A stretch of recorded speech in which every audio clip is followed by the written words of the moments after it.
Hello and welcome to Mediumship Matters Mediumship Mini, and today I have a question from Stefan. Stefan says, I have watched an old podcast of yours and have a question. You said you cannot do reading mediumship on someone you know. Why? Is it because you are biased by the things you know about them, and this would interfere with a good reading, like brother, sister, wife, etc.? Would a more distant relative, friend be easier? I don't completely understand.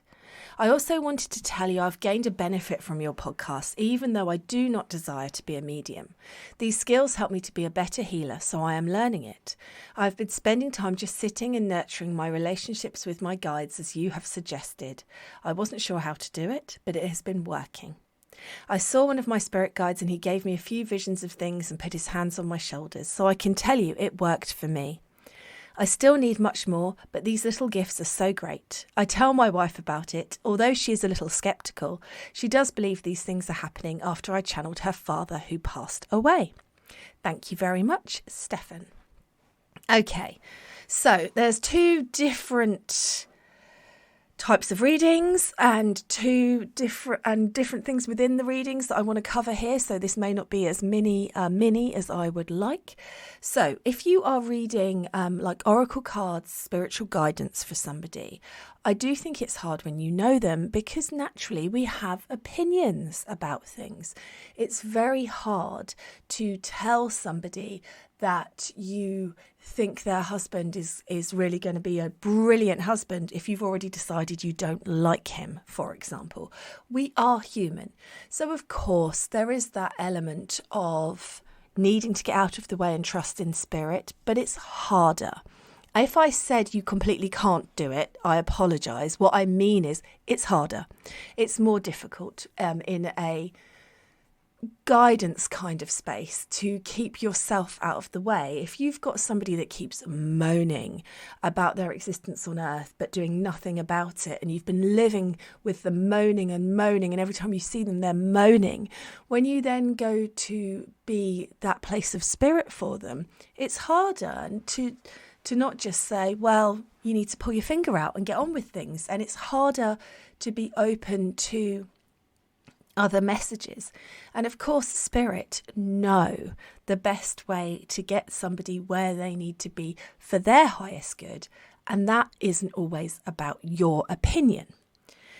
It's also harder doing mediumship, evidential mediumship with somebody you know, because number one, you're under a lot of pressure if you know who they want to hear from. That makes it harder.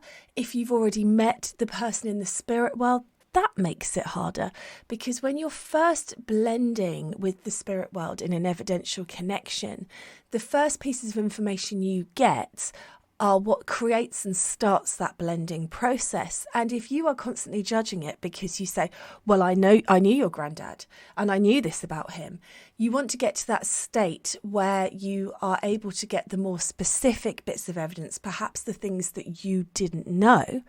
But then you might not be able to get to that state without saying the things you already know.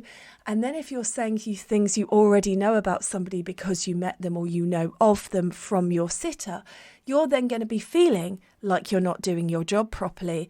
And then that will stop you from being able to do your job properly, because it's such an energetic experiment.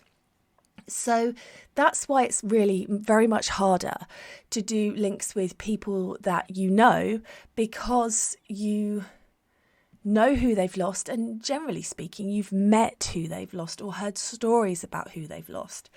So if you were to sit with me and my grandmother was to come in and you'd met my grandmother, and you would be saying, well, I've got this lady here, she feels like grandmother, I want to talk about her vibrant personality, I want to talk about the fact that she's very chatty. All the time you're saying that, there's part of you that would be thinking, but I know this because I met her. And because you're thinking that, you're not going to be able to get into the blend state that you want to be able to get the things that you perhaps might not know, and so on. So that's really why, is that it's more proving it to yourself to get yourself into a comfortable position with it, so that you can go to the next level of blending where you can get the really amazing evidence, is harder when you're already doubting what you're saying because you already knew it. I hope that makes sense. If it doesn't, Stefan, drop me another email. And if you're listening and you've got a question, please do pop it over to podcast@hannahmedium.co.uk, and I will catch up with you all again tomorrow.